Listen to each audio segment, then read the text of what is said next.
Well, we're now going to listen to, I think, is a remarkable video by Ken Robinson on what is creativity. It's about 12 minutes, about 12 minutes or so long. And then we'll be discussing that. There are three related terms which I think it's important to both distinguish and connect when we start to think about creativity in education. The three terms are imagination, creativity, and innovation. You know, they can be used interchangeably, but I think it's wrong to do that because they do point to different core ideas. Imagination, for me, is where this all begins. Imagination is the wellspring of creativity. So if we're interested to cultivate creativity, we have to begin by stimulating and creating conditions for stimulating our natural powers of imagination.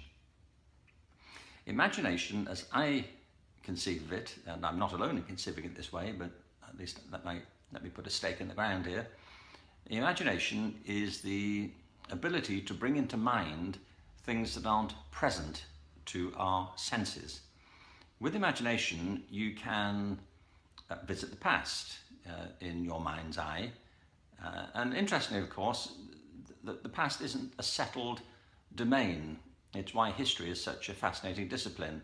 The past is open constantly to interpretation and reinterpretation as we apply different filters to it. But with imagination, you can cast your mind backwards into the past. You can cast it forward into the future. You can anticipate, you can hypothesize, you can speculate. You can't always predict very comfortably, particularly not in the world of human affairs, certainly not as comfortably as you can in the natural sciences, but you can anticipate and speculate. With imagination, you can look into other people's points of view. You can try and see the world as they do. Imagination, for human beings at any rate, is one of the seats of empathy and compassion. It's the capacity to see the world as others might see it, to feel as they might feel. Creativity is a step on. Creativity is putting your imagination to work. It's applied imagination. You see, to be creative, you have to do something. To dwell in your imagination, you don't. You can be imaginative all day long and never do anything. You could be lying in bed, having a wonderful imaginative time, but it may never result in anything in the external world. Creativity has outcomes in the public arena. And the point about creativity is that it is an applied process, and we know quite a bit about how it works and the conditions under which it flourishes. Innovation, then, is putting good ideas into practice. So these three terms, imagination, creativity, and innovation, are central to a strategy for creative education. Now, there are various myths about creativity. One of them is that only special people are creative. That's simply not true. If you're a human being, the powers you need come with the kit. We have immense natural capacities for imagination as human beings and enormously varied and sophisticated potential for creativity. I say potential because creativity is not just a set of capacities, it depends on a very wide-ranging set of practical abilities, and we don't all cultivate them, we don't all develop them in the way that we might. So one misconception is about special people. It isn't. I mean, obviously some people have particular creative gifts in different domains, but we all have creative capacity. A second misconception is that creativity is about special things. You know, if you ask people if they're creative, very many people will say they're not. And I think it's because what they think you ask them is whether they're artistic. Well, as I say, we can be tremendously creative in the arts, but you can be creative in anything. You can be creative in mathematics, in technology, you can be creative in running or planning a business, you can be creative in cuisine, you can be creative in the way you teach, you can be creative in anything, whatever, that engages human intelligence and imagination. It's not a set of capacities that's limited to one activity or another. So when we come to think about creativity in schools, it's for everybody and it's everything. It's the whole curriculum and everybody in the school. It's not just for a few people that we identify with particular talents. There's a third misconception about creativity, which is it's all about freedom. I was reading an article 2 days ago in The Economist, and they raise this old chestnut that some people who advocate for creativity seem to think it's something that is antipathetic to discipline or learning propositional information, facts and other sorts of propositions. Of course it's not. You can't be creative, for example, on a musical instrument if you can't play it. Now, there are issues of pedagogy here, but I don't play the piano and I can't be creative on the piano. I mean, I can have some kind of emotional release by banging on the keys, but that's not to be compared with the sort of creative work that could be produced by people with a sophisticated set of skills and understanding about how the instrument works and how music works. It's not possible to be, in the end, creative in every way that we might want to promote in mathematics if you're enumerate. So creativity is not the opposite. It's not antipathetic to skills or understanding of particular disciplines. In fact, it depends upon them. And people can become more creative as they become more adept in the skills and media on which creative work depends. And there's a fourth myth, which is that creativity can't be taught. Well, it can. I mean, there's a longer way of putting this, but as time is short, it can. It depends how we think of teaching. If we think of teaching only in terms of direct instruction or conveying propositional knowledge, well, you don't teach creativity in that direct way. But there is very long experience in many disciplines of the truth of the ability to cultivate the conditions under which people can become more creative, to help them develop the skills, the attitudes, the frames of mind upon which creative work flourishes. So let me define. I said earlier that the Secretary of State thought it was hard to define creativity. It's not easy, but let me tell you how I define it. And this is a definition that came in part through the work of the commission we had in the UK. Creativity, as we define it, is the process of having original ideas that have value. The process of having original ideas that have value. These three things are important. It's a process, it's not an event. Much more often, creative work evolves in the making of it. It's a conversation between the material and the idea, and often the idea that we end up with, or the piece of work we end up with during the course of a creative process, is not the one that we had in mind when we started out. It's an evolutionary process. And it often depends on false starts, on going down cul-de-sacs, on having to back up, on failures of various sorts, on unfulfilled ideas that really didn't take you where you thought they might go. So it's a process. It's about original thinking. Now, it's important to say this too, that it doesn't have to be original to the entire world, but it has to be original at least to you. It has to put your mind into a different shape as a consequence. It would be unreasonable, wouldn't it, to look at the drawings of a 5-year-old child and say, well, we've all seen this type of thing before, or point to the ceiling of the Sistine Chapel and say, look, check this out, come back when you've got something worth looking at. It has to at least be original to the person doing it. It may be original to the community in which they work, and of course, it may also be original to the whole of humanity. But it has to have an element of originality about it. And the third element is value. And what this means is that creative work has to have some purpose which is worthwhile. Now, immediately, of course, people say, well, when you say value, whose values do you have in mind? Well, that's the whole point. The first thing is to say that the creative process isn't just coming up with new ideas, it's also applying critical judgments to the ideas you're developing.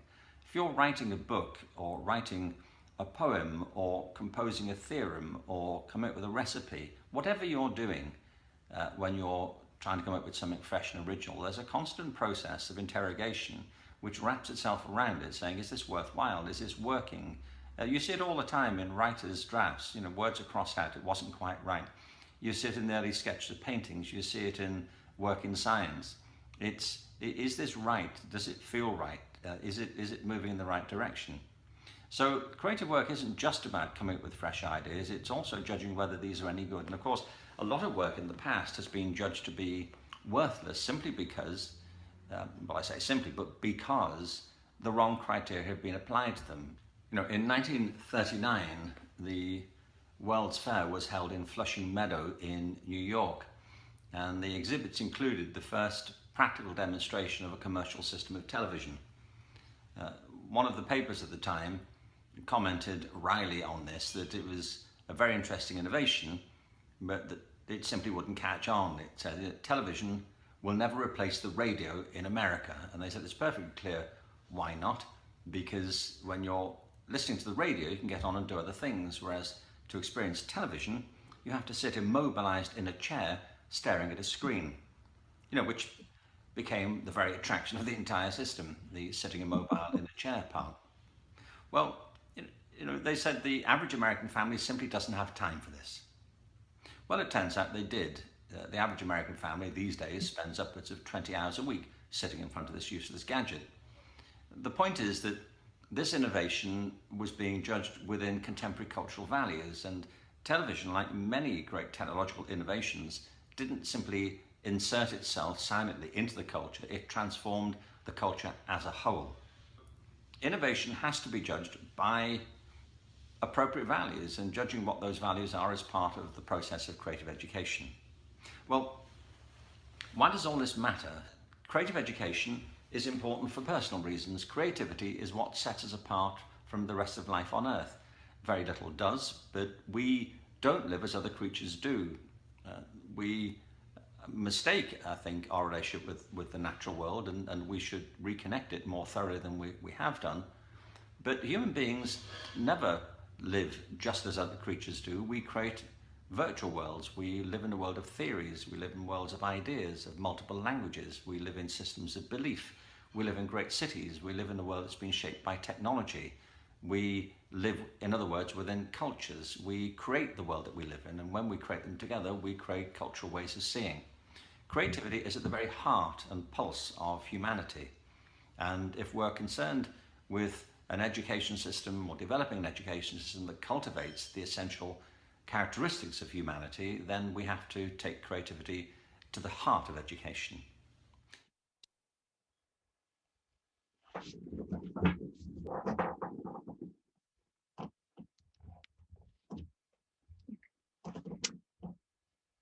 Okay, well, there's some very interesting points that Ken Robinson picks up on in that video. And what I think is particularly striking, how he manages to put so many interesting ideas into very simple language. If you actually go back and through that video again, you can see some really good points. One of them being the idea of the imagination.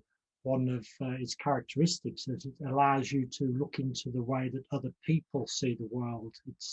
It develops empathy in people. And certainly you see that in the creative artists, that they're always socially active people with ideas and very interested in the ideas of other people. They're very open. Secondly, he talked about the fact that creativity, it doesn't have to be something that's original to the world, but it is important that it's original to yourself. And he actually used the words that it puts your mind in a different shape. And I think that that is a key point in meditation. The whole point of meditation is that you are trying to put the geometry of your consciousness and mind in a slightly different shape through which to view the inner worlds and realms through. And it's that process that brings about expansions of consciousness. And perhaps the last point to pick upon is the fact that true creativity really involves discipline. And there's a lot of thinking of meditation, of sitting back and waiting to be impressed.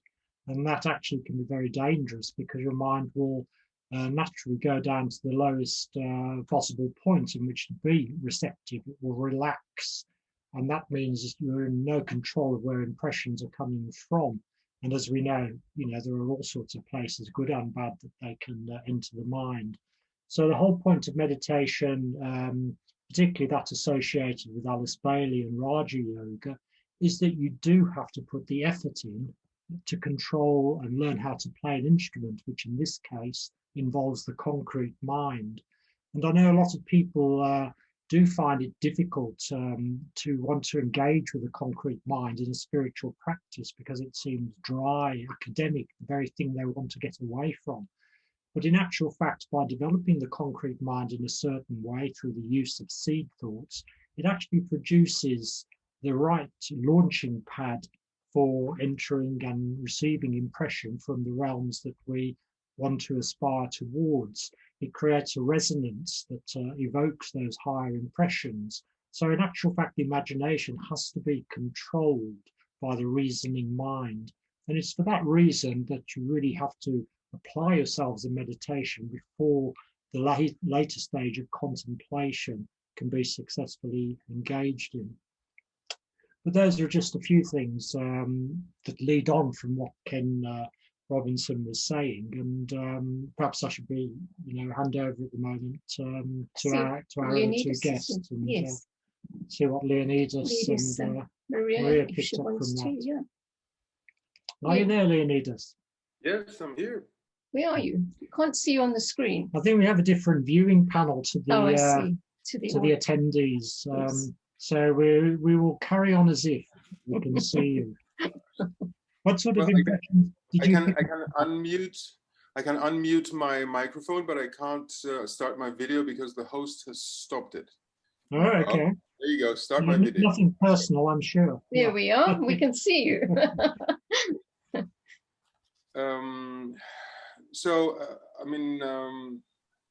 Starting from the last thing you said, Lawrence, and working my way backwards, because there are so many things that come to mind from the moment we started this meeting, from the Raphael painting all the way to Mario's playing and through to the end of this video.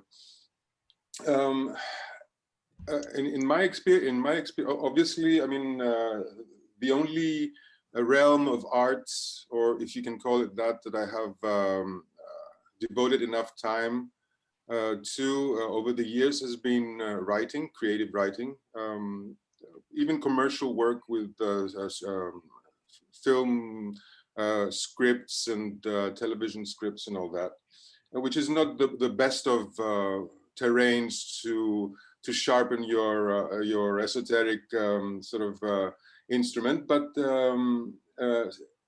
once you start thinking in esoteric terms, I think you see a reflection of these truths that we're being taught through the Ageless Wisdom everywhere. You see them everywhere, in the most mundane, everyday things, all the way to the most challenging aspects of your life. Anyone who knows anything about art, and I don't know much, I have to admit, but I have read and devoted some time to it, says the same thing, which is that you need to get your instrument of expression out of the way.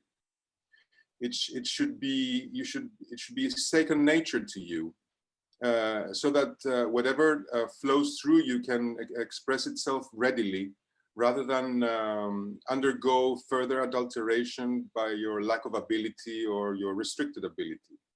So concerning what you said about meditation, I think that meditation, in the way that you described it, is in my mind is also honing your instrument, learning how to get it out of the way and use it as a means of expression, as a means of transmuting or transforming, or even channeling the energies that you come into contact with. I thought that the subject of education is especially interesting to me, and I thought that it was the video was very, very interesting and very informative. I had the opportunity to speak to a teacher who works in London the other day over the internet, and she was telling me how teachers these days are taking books that have nothing to do with the formal, you know, the Ministry of Education, that are not sanctioned by anybody, but books that they think have value, and they create games and tests and quizzes and other creative playgrounds, mental playgrounds for the children, by deconstructing those books and allowing the children to draw their own conclusions. So you have a simple book, which is a child's book, an illustrated book perhaps, which might tell a story which contains value, certain value, ideas or ideals, depending on the inclinations of the teacher, and the book becomes subject matter. It becomes the putty that the children then use to create or give shape to their own impressions or their own understanding of the values illustrated in and told in those books. So I think, obviously, I agree with well, most all of what who was it? Ken Robinson was saying. Yes, especially concerning education. I'm not so sure that I see imagination quite to be quite the passive sort of faculty that he describes, like, you know, imagination with no action is only just daydreaming, sort of.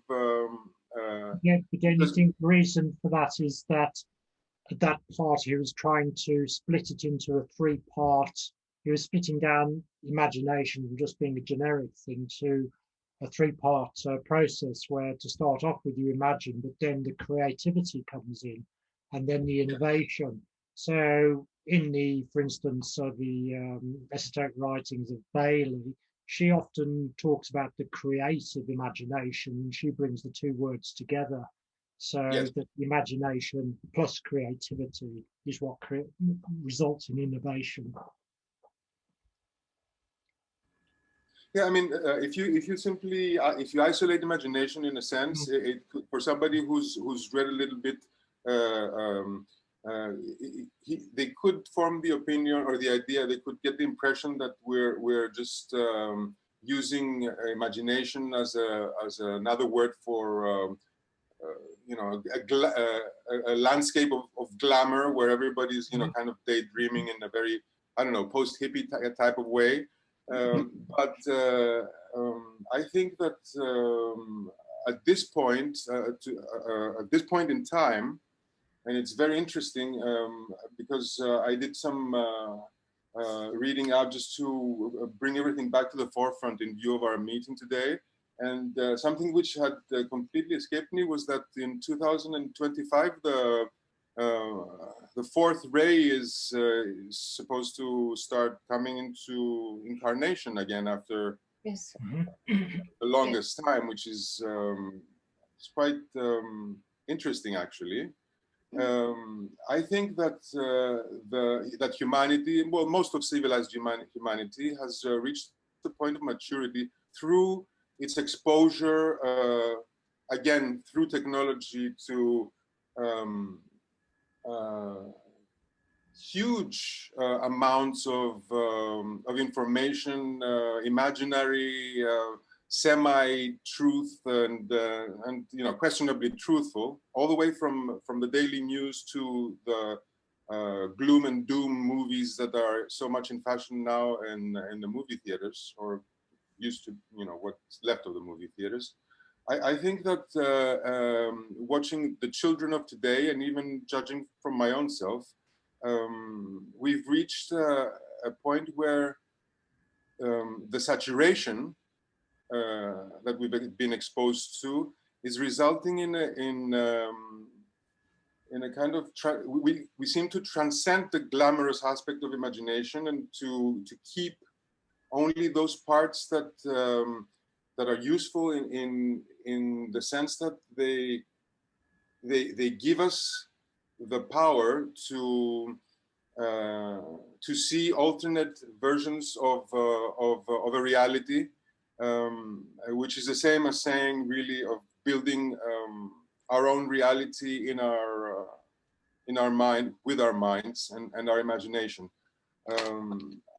Would you agree that at the moment, I think that there is a lot of imagination and creativity in human consciousness, but when you look at culture, what we see on the television, a lot of it is expressing necessarily the lower part of the fourth ray, which governs humanity. We're going through an intense period of conflict and struggle, and the harmonic part of that is still some way away. We're in a period where the imagination and creativity is being used to express the pain and the struggle in life, and in all the dramas we see, the crime, because life is just rife with it. But we're also seeing the lessons that are learned from it as well. We're sort of seeing karmic paybacks, and there's often messages to these things that we're watching, but they're not necessarily in themselves high art, high creativity, but they are very much insightful into the plight of humanity, and they are lifting us all up, if you like, by proxy, seeing somebody else's story and being part of that through engaging with it through the media. And we're all learning together collectively, and that is quite a factor in social evolution at the moment. I agree with that, and what I was saying before is that not only is this expression as it manifests through the media, through television, through even some of the figures that we are exposed to. I'm talking about human beings that tend to draw the gaze of millions of people for doing absolutely nothing through the social media, for I don't know, eating breakfast or changing their hair. I think that like everything new, like everything novel, obviously the appeal that these things have will eventually fade away. But I also think that they're fuel. They're used as burning fuel that's being burnt in the acceleration of this generations and all future generations overcoming the grasp of certain types of glamour. I mean, when we were growing up, you had the romantic movies, you had the romantic, I don't know, stories, Romeo and Juliet and all that. For us, it was a big deal because, there was one Romeo and Juliet and there was one, Gone with the Wind, and there was one rock band that we loved, and we coveted the LP and ran to the store. Now people have millions of pieces of music, classical, all the way from classical music to yesterday's music on their phone. They have hundreds and thousands of hours of video, good, bad, ugly, at the tips of their fingers. And we seem to, as a humanity, to be developing a hunger to consume these things as fast as they are given to us. But at the same time, I see that this leads to what we say in Greek, apomythopisi. It's a demystification. It's like it takes all the charm and the glamour out of it. And at the end of it, it's okay. It's just another love story. It's like being a tennis player. The first serve you're called upon to receive, to receive it could be something spectacular for you. After you've been served like 100,000 times, it's just another serve. And also your mind has been trained on the different variations, on how it could go, on what you can look forward to, and so on and so forth. I think that I am strangely optimistic, to round it all up. I'm strangely optimistic, and I think that even some of those aspects of today's art that are definitely not, how shall I say this, they don't live up to a certain standard of quality, at least in my mind. I think that in the same way that pain and suffering is a stepping stone and a part of the process that needs to be overcome in order to reach the light, I think that on the mental plane and also on the astral plane, because music and stories and art in general does act on the emotions very powerfully. I think that all of this is working towards is what we need in order to evolve. And though we might be hitting and missing some of the steps along the way, that if you add it all up, it can't go anywhere else. It needs to lead to the new consciousness that we're all so much looking forward to. It is like, yeah, sorry. Yeah. No, I was just interested to see that the fourth ray is, through the whole Piscean age, is not one of the 5 rays that condition humanity. So it hasn't been present.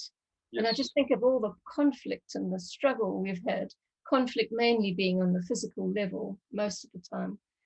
But in the Aquarian age, that fourth ray is going to manifest through the mind. So that really is wonderful for any artistic or creative expression, to have that struggle internalized on the mental plane, perhaps even the higher levels of the spiritual plane coming through. And it will be a very interesting time, I think. But as you say, first of all, we've got to relinquish, and we've just got to burn off all of these things that we need to purify ourselves from in order to move forward now. I think that, I mean, if I can just say one last thing, because what you said is very interesting to me. I think that one of the things that we will be seeing, you know, as this fourth ray comes into manifestation over the next, I mean, the date has been set as 2025, but we know the ways in which these types of energy entries creep up on us. You know, you think you know the date on which something's going to happen, and then it's happened, and you look behind you and you say, "Oh, I missed that." They create glamours in themselves, don't they? We have so much expectancy that we build around them, that we sensationalize them, like the year 2000 when all sorts of things were going to happen and nothing happened. Like that Monty Python sketch, you know, when all of a sudden nothing happened. Yeah, exactly. Like the millennium bug for computers and whatnot. But one thing that I think I'm thinking that might happen is that you know how I was thinking this today on my way back home in the car. I'm thinking that art has been the whole realm of art has been very fortunate. You know, if you can call art fortunate. In the sense that to a great extent, the powers that be, I'm talking politicians and scientists and whatnot, have left art alone. They've left it, they let it be to a certain degree. The artists have always been the crazy ones, the disorganized ones, the ones that, you know, don't really know what they're doing and that they're lost in their own little world and so on and so forth. Regardless of the enormous respect that one might have for musicians or any other kind of artist, I think that we can safely say that in today's world, up until recently, if you said, you know, if somebody said, what do you do? And you said, I'm a banker, it would ring much better in the ears of, I don't know, a potential, you know, I don't know, father-in-law than, you know, oh, I'm a guitarist or whatever else. So I think... Leonidas, sorry, we'll have to wind it down now. Yes. You want to finish just, you know, your... Yeah, I'm just going to take 2 seconds. I think that art will be taken much more seriously as a path towards evolution, as a path toward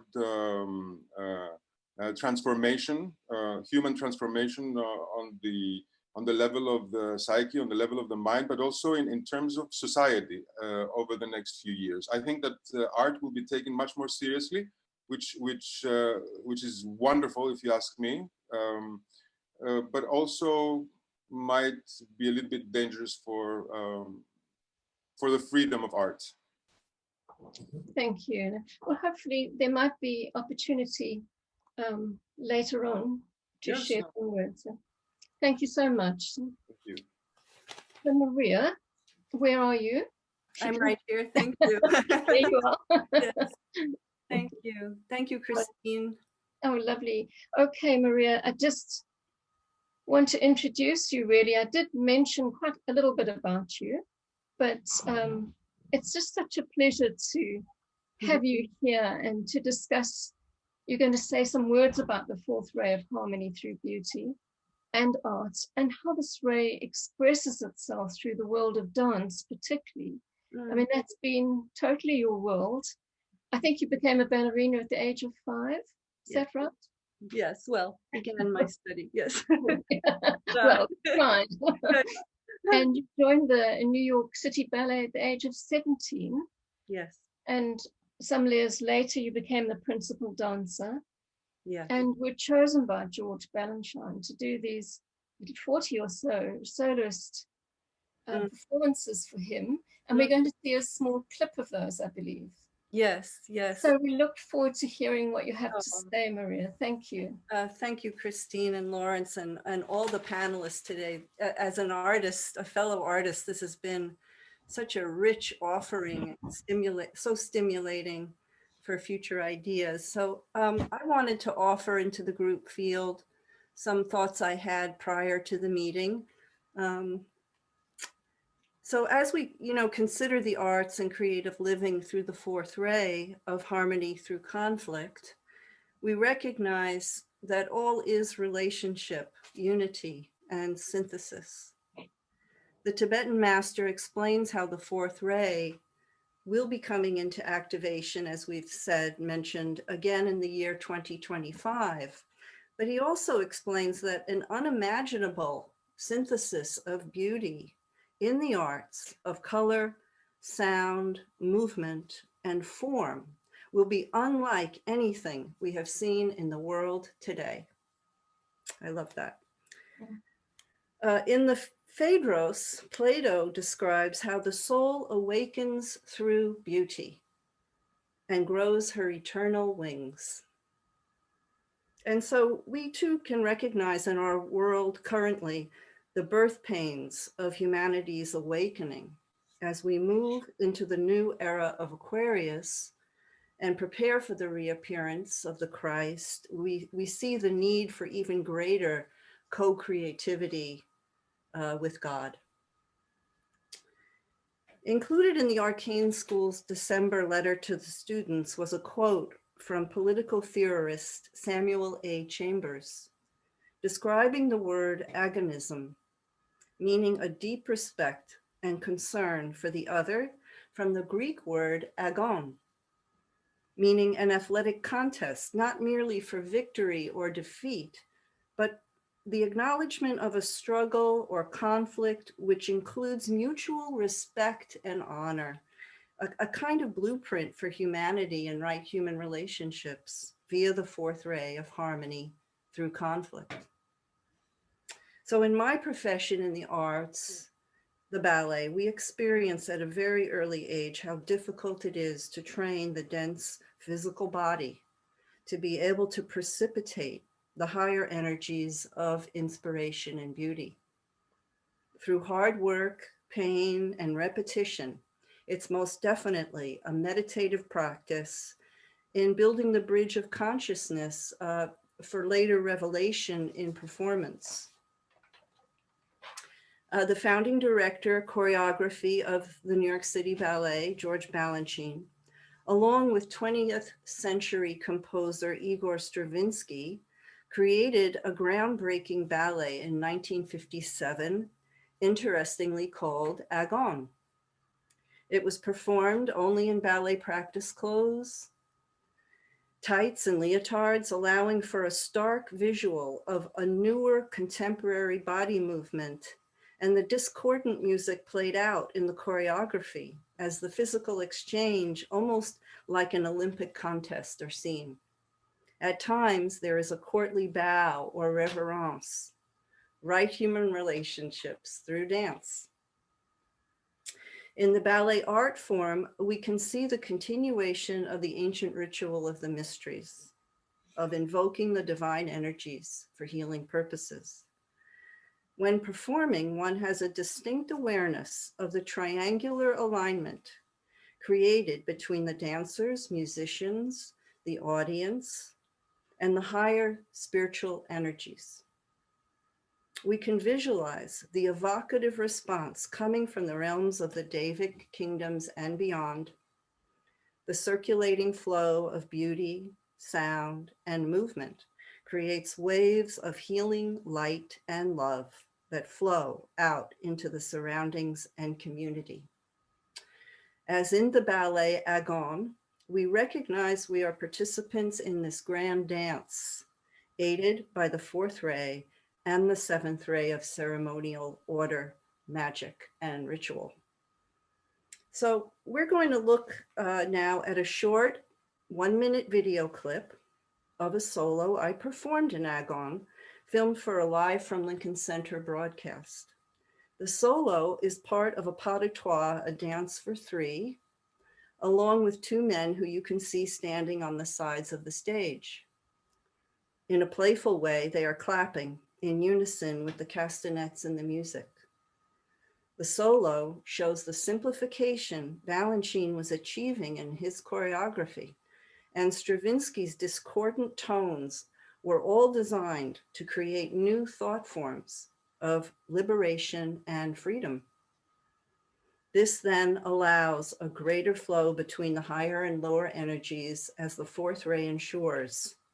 And as DK states, where there is synthesis, the true creative artist begins to function.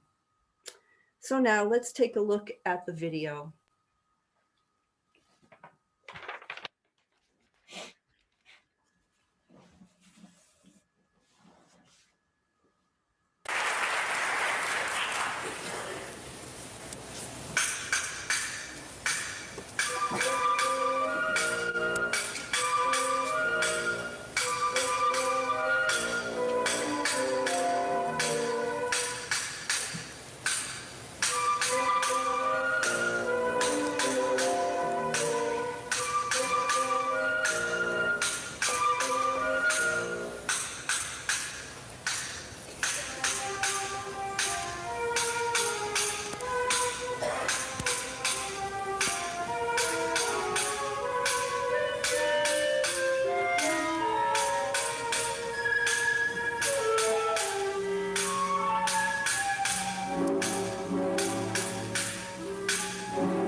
Wonderful. Thank you, Maria. When was that produced? I believe 1981.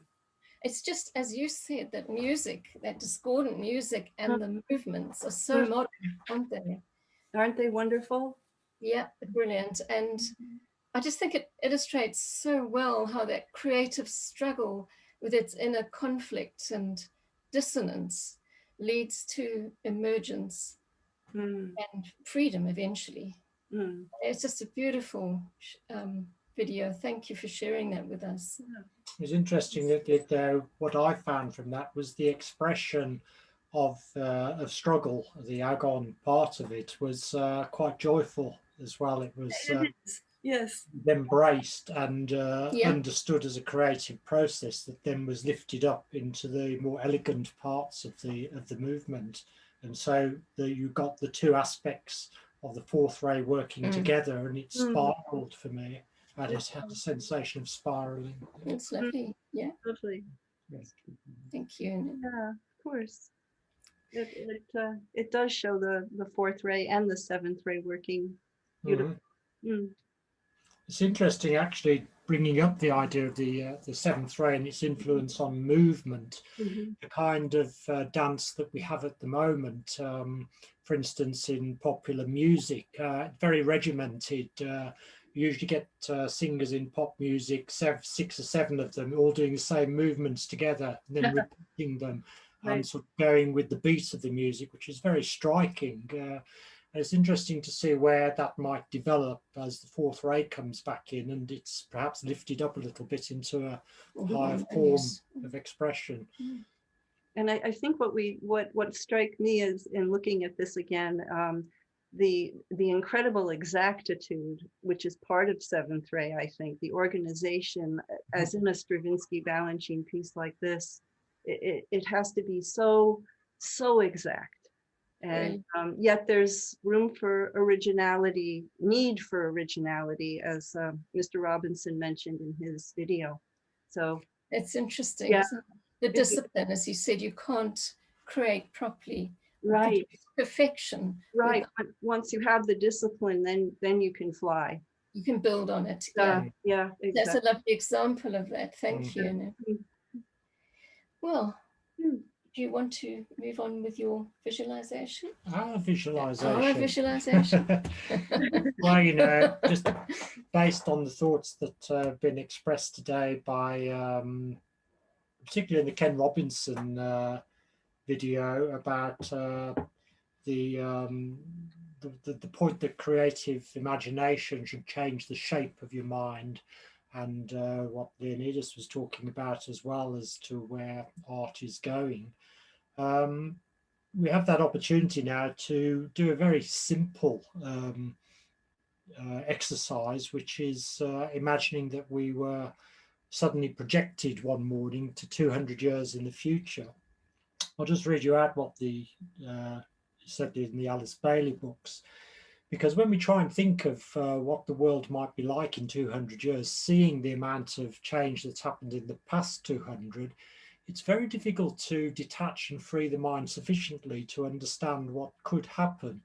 The internet seems quite a logical progression if you think about it, but you know, if you were to show something like that to a Victorian times, maybe get a mobile phone out and talk to somebody in Australia, if it was a video link, it would very much look like that person was inside the box. And I'm sure that, as the Tibetan says, the creativity of the future is going to accelerate because man is coming into his creative heritage, and it's going to be very mentally focused too. So I thought we could just take 5 or 10 minutes just to imagine that we are projecting into the future, and just in our daily activities, we just look around and get a sense of feeling, of atmosphere, quality. It may be walking down the street, it may be looking at the news, whatever we would do in normal daily life, and seeing how things may be different to how they are today. I'll read you out what the Tibetan says. The world has been changed Do we not have it on the screen? Beyond belief during the past 500 years. And during the next 200 years, the changes will be still more rapid and deep-seated. For the growth of the intellectual powers of man is gathering momentum, and man, the creator, is coming into possession of his powers. So imagine waking up one morning and finding that for one day only, you're living 200 years in the future. As you go through your day, what do you notice that is different from the present? Let the imagination play freely, but let it also be directed by the energy of hope, the theme of our seminar, of our webinar, thereby constructing a positive thought form of the future civilization. You may want to work into it some of the themes of the Alice Bailey writings, externalization of the hierarchy, telepathy, there are many. Or you may want to do something that's much simpler than that. But it's also to keep your mind and imagination open, but in a positive way. And at the end of the visualization, perhaps just formulate one of your observations or just one simple experience into a sentence, which you're then welcome to share in the chat room. And we'll use that then as a basis afterwards to start off the final session of conversation, bringing back our guests. Around 5 minutes. 5 minutes.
Okay, shall we welcome back our participants? We can bring everybody back, Sarah. Our speakers. Yeah. Mario, Maria, and Leonidas.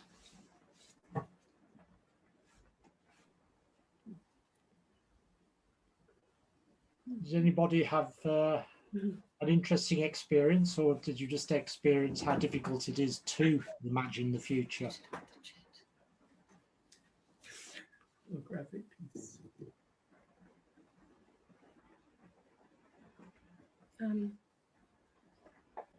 I can start if you like. Sure. Sure. I just think I could see just greater sensitivity for humankind. You know, we're already experiencing greater telepathic rapport. The light will increase both inner and outer. The light is already changing on the planet. You know, more interplay with hierarchy and the devas. And we're told etheric vision will begin to kick in at some point. And DK tells us too that thoughts will be seen, both the good and the bad thoughts. And I think, as Leonidas said, that could be, that could make us more vulnerable for sure, especially the artistic community. So we have both the good and the bad there. But it will be a different world for sure. I was just saying, thank you, Maria. There's some very nice thoughts in the chat box. Can people, attendees, see the comments in the chat box? Okay. Oh, we got a different screen. Yes. Yeah. Yes. They can. Part of this is hard to put into words, of course, because one of the things that comes in an experience like that is atmosphere. And I think that in 200 years' time, there will certainly be a different kind of overall sound on the planet. And instead of that cacophony that we have at the moment, things will have calmed down through a different type of technology to such an extent that a different, not a vacuum will be created, but it will be a different kind of sound. There will be an inner registration that there's another sound within us.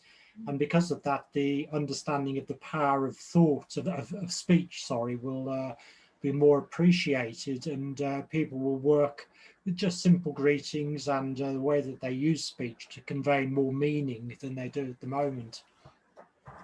It's interesting how many people in the chat box are talking about silence. And they do see that as being a great improvement through technology, probably, but you know, maybe also in the busyness and the overexcitedness and the way we live at the moment, there'll be a general calming down. What you were saying, Maria, about etheric vision, it may not be in 200 years that a large amount of people have etheric vision naturally, but I think it probably will be the case that the electromagnetic spectrum will be extended to the degree that, just as we have infrared vision at the moment through the right machinery, that we're going to be able to see what's going on the lower etheric levels, and that's going to open up life forms, the Diva Kingdom, as you're talking about. And to a certain extent, that's already happening.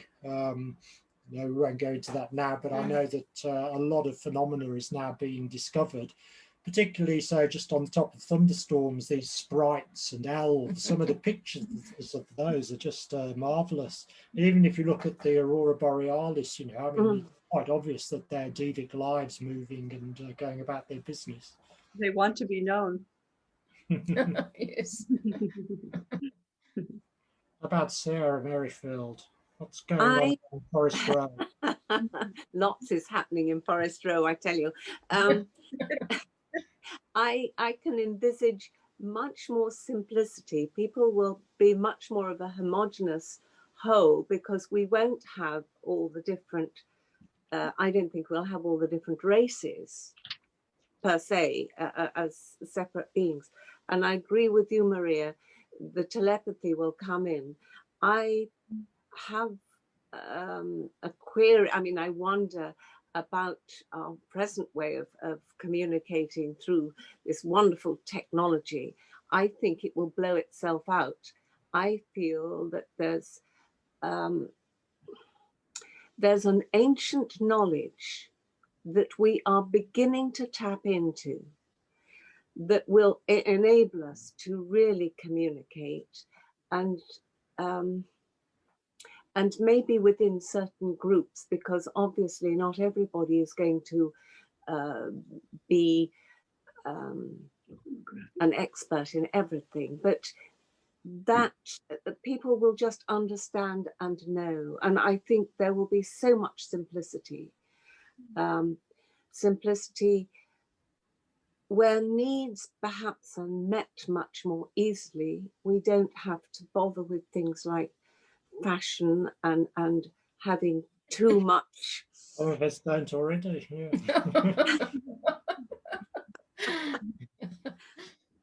I will shut up. Yeah, all the S's: silence, simplicity, sacrifice, but not sacrifice in a horrible way, just relinquishment. And it'll just come about naturally, maybe even from this current crisis of COVID. If we don't do it, people are just going to die in droves, and it's going to change things, hopefully.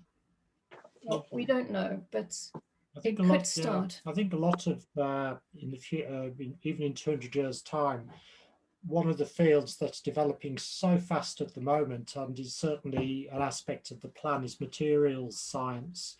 And although we may think, well, that's just messing about with matter, that's the great redemptive process.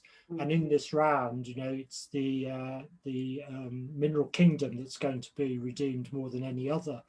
And when you look at some of the materials now, I mean, it's they're incredible. They're starting to have a vibrancy about them and applicability, that when we understand how to really use them for the benefits of all and for the lives of the mineral kingdom, that's going to bring a livingness to all the forms, the buildings. And so I think we'll get the sense that everything is alive, that there is no such thing as dead substance. How about Leonidas? Did he shoot into the future? Did I shoot into the future? I find myself constantly trying to bring myself to the present. So where I was, yeah. I mean, I tend to go with, and this is not. I did a bit of cheating. This is something that I've thought about before. It's come up in our discussions and visualizations before, not in this form, but it has. I envisioned a world where people saw inner beauty. So I envisioned a world where a beautiful man or woman who's dark on the inside appears simply as dark, and the person with any outward appearance who is beautiful on the inside simply glows. A world where thoughts are indeed transmitted telepathically, so there's no use for lying anymore. That blows up the legal system, doesn't it? It also blows up half, if not more, of the business deals we see being done today.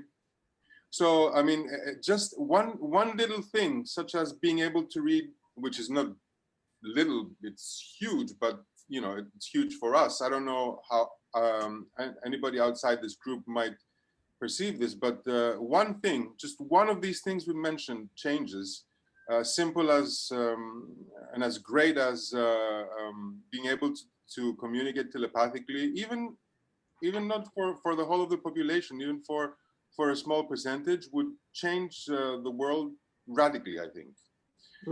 So I like to stick with my wishful thinking in this sense, in terms of yes, etheric vision or even partial etheric vision. Also driving, I hope we could get driving out of the way. I mean, talking about the technical aspect of things, I like those hovering things that work with magnets or whatnot, that do not require fuel, that we tend to see in science fiction movies. And if we could finally get that, I mean, we had all these movies, you know, Space 1999 and Space Odyssey 2001. Nobody delivered on those promises. Obviously, we have some very high-tech weapons on sale right now, but none of that good day-to-day stuff that the more noble science fiction writers have visualized in the past. Yeah, so that's it for me. I think telepathy is a huge chapter for the near, not so distant future, and I hope it happens in my lifetime. Thank you. Maria? So, Jane Webster, there's so many nice chat comments. Jane says you wake up to an environment. Whoops, there's so many going, I can't read them. I've lost you. Oops. Sorry, I'll have to get you back. Do you want to ask someone else? It's now, I can't remember if Mario shared anything. I don't think so. Yeah. Did you ask him? I can't remember. Well, let's ask him now. Okay. Hi, Mario. What sort of musical instruments are we using in 200 years' time? That's a really good question. Yes, and I think there will be an exploration of, in terms of music and the arts, a very new ways of exploring sound also in relation to our physical body and to the refinement of our senses. So I think our senses will be greatly. I had this kind of vision. We have a much higher and finer spectrum of vision and hearing and perception, which will really transform how we relate to each other in a way that it will transform the quality of relationships and what we refer to as right human relations at a very, very different level. And I think that will go hand in hand with the relationship towards nature, towards the natural world, which will be very dramatically transformed. And for me, that's probably, I guess that's probably before 200 years, but our relationship to work and, the general sense of meaning and purpose in life will be very, very different at a larger scale. The sense of freedom to be able to dedicate equal work to the inner worlds and bridging that with the outer world. So at the moment, we still define work as in terms of input, output, and something that is very attached to the material world. And I think that will be liberated, and that has enormous consequences for the arts as well. I think what I'd like to ask you is, because you've brought up in the traditional classical type of music, the Beethovens and etc. and Bach and that it was quite a momentous occasion, really, when electricity came into music. I don't know when that happened, the 50s, I suppose. And the sudden change around the planet, the way that just sort of like burst open, and all of a sudden this electricity was coming through music, distorting sound, and very exciting. Will, do you think that things will go back to a purer form of music, or do you see that electricity and sound and tone sort of working even tighter, in a tighter synthesis, and being used almost in a healing way in the future, so that music is a more healing experience rather than as it is now, a very exciting one? I think we have some pioneers who started to explore that in the 20th century with electronic music, and obviously electronic music also in pop music has become the electronic sounds.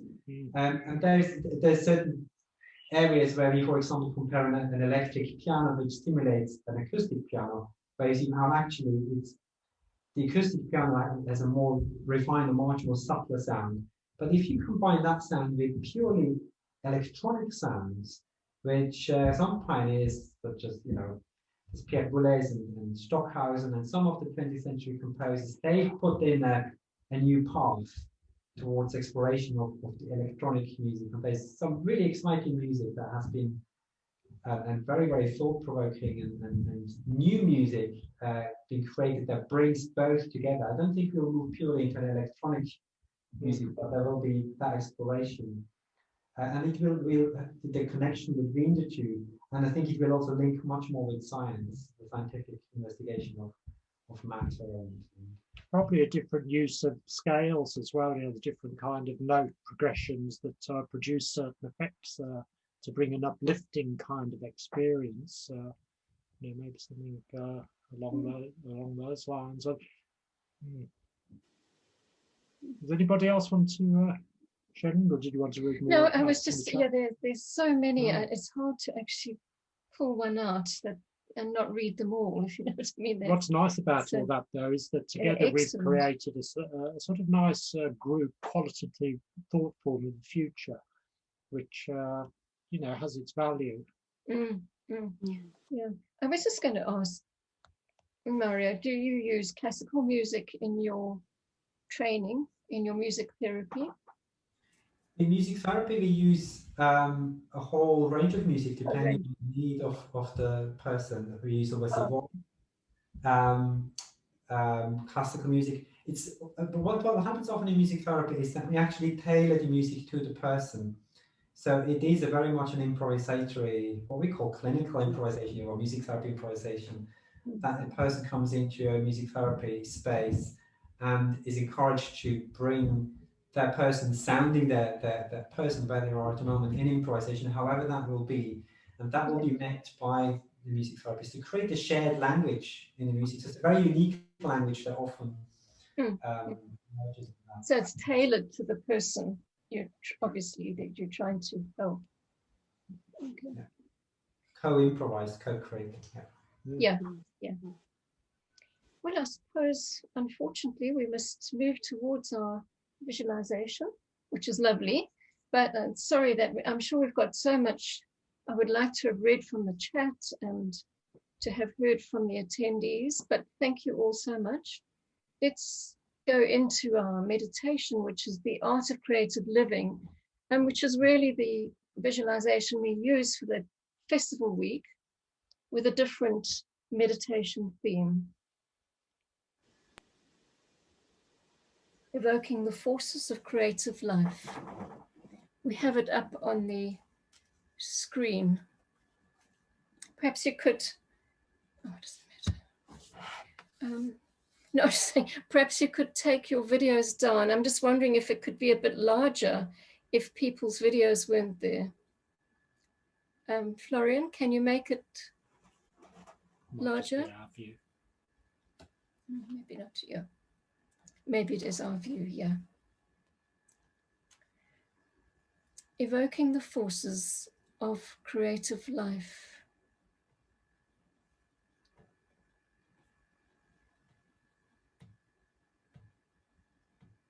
The law of group progress refers to a type of energy which is producing the coherence of units in a group, forming them into one living organism. Sometimes called the law of elevation, it concerns the mysteries of group realization, expansions of consciousness, and the part each unit plays in the general progress of a group. Certain great triangles of energy will be found in the individual and consequently increasingly in humanity. Then the forces of creative life will circulate from the point within the head, along the line to the heart, and then with the throat center to form a triangle of fiery light. And when this is being consummated, then the law of group progress begins definitely to function and to control.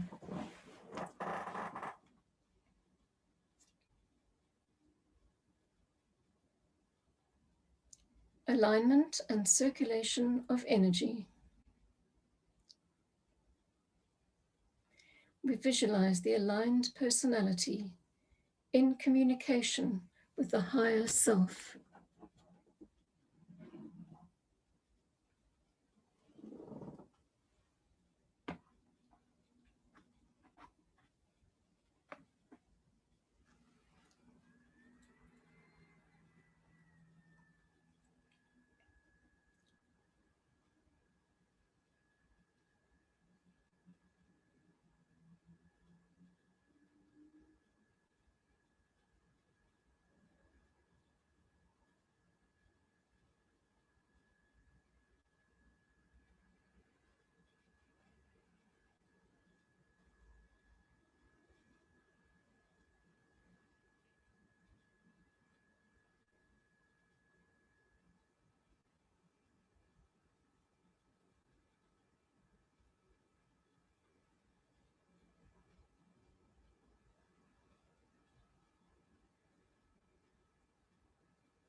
Sense the forces of creative life pouring down from the higher self and circulating around the etheric head, heart, and throat centers to form a triangle of fiery light.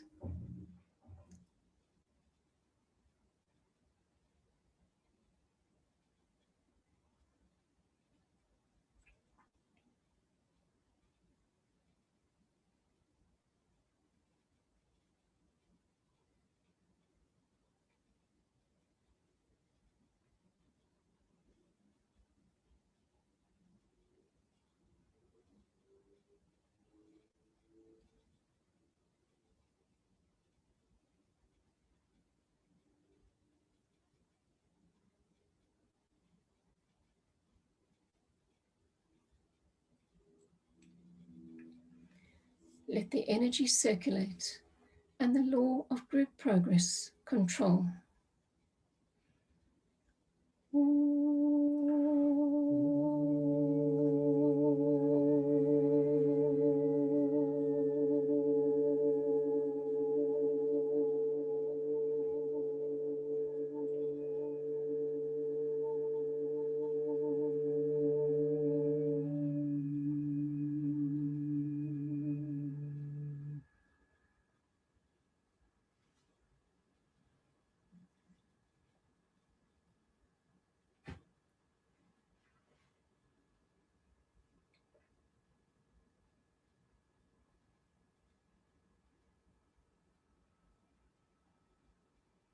Group integration.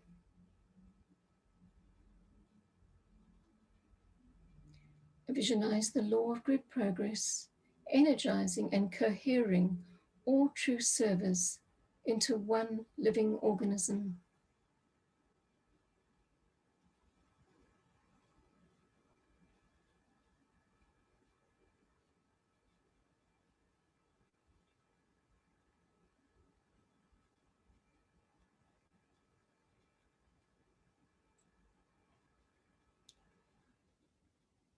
Sound the mantra. I am one with my group brothers, and all that I have is theirs. May the love which is in my soul pour forth to them. May the strength which is in me lift and aid them.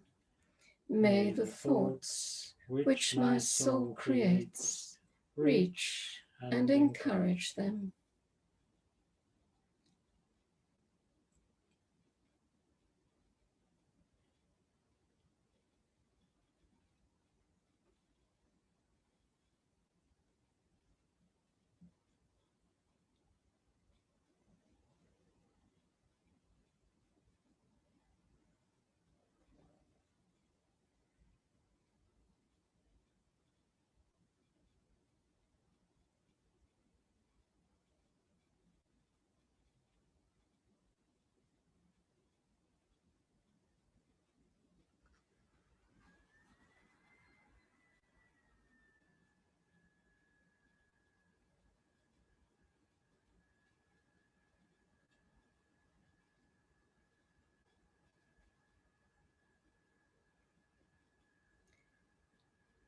Elevation.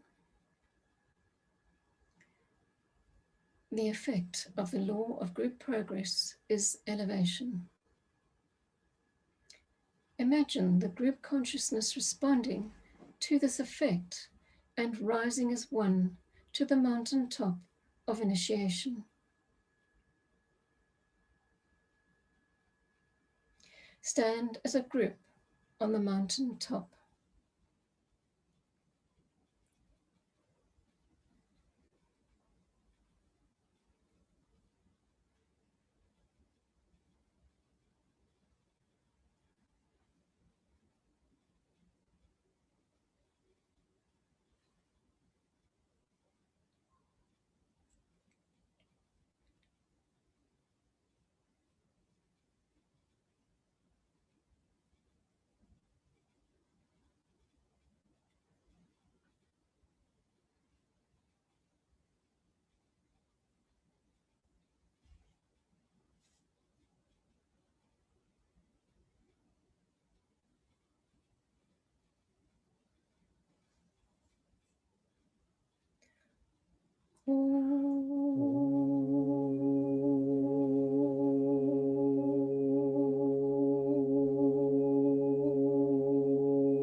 Reflective contemplation. The energies of harmony, beauty, and art are all related to the Christ principle that resides in every human heart. Christ in you, the hope of glory. Liberating this principle and expressing it through the art of creative living is the great challenge before humanity.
Planetary circulation of energy.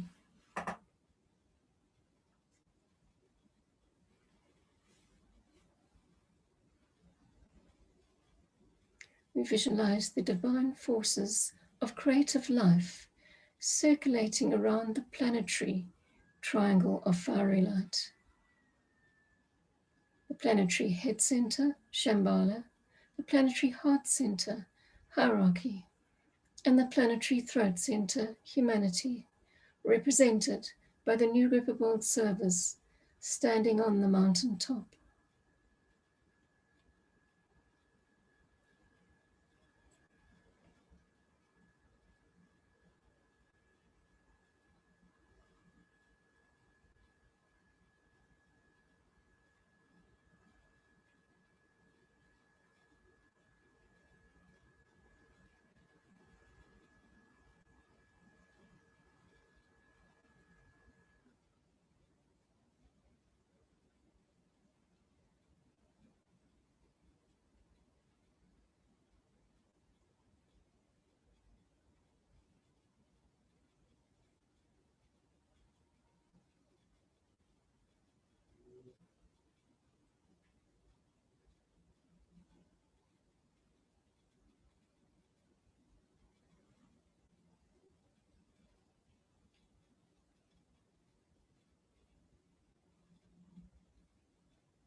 group evocation.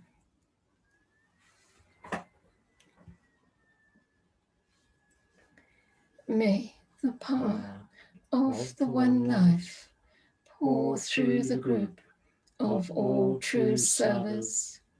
May the love of the one soul characterize the lives of all who seek to aid the great ones. May we fulfill our part in the one work through self-forgetfulness, harmlessness, and right speech.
Well, thank you, everyone, for your imaginative contributions.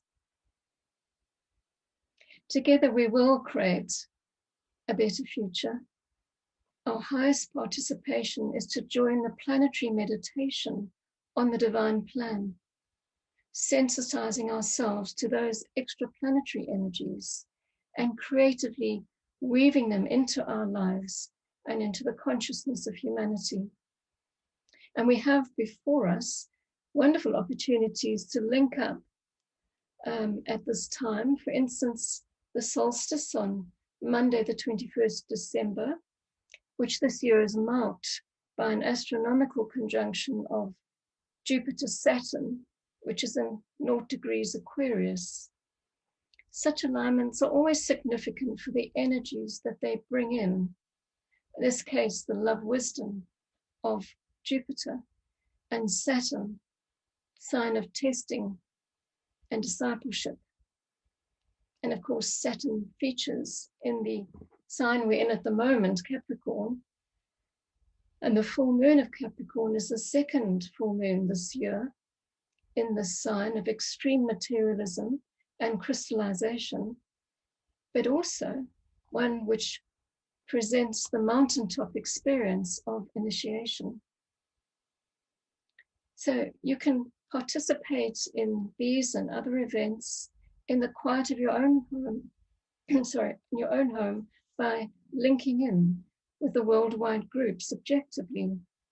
Or you may prefer to join a Zoom full moon broadcast from either New York, Geneva, or London on Tuesday, the 29th of December.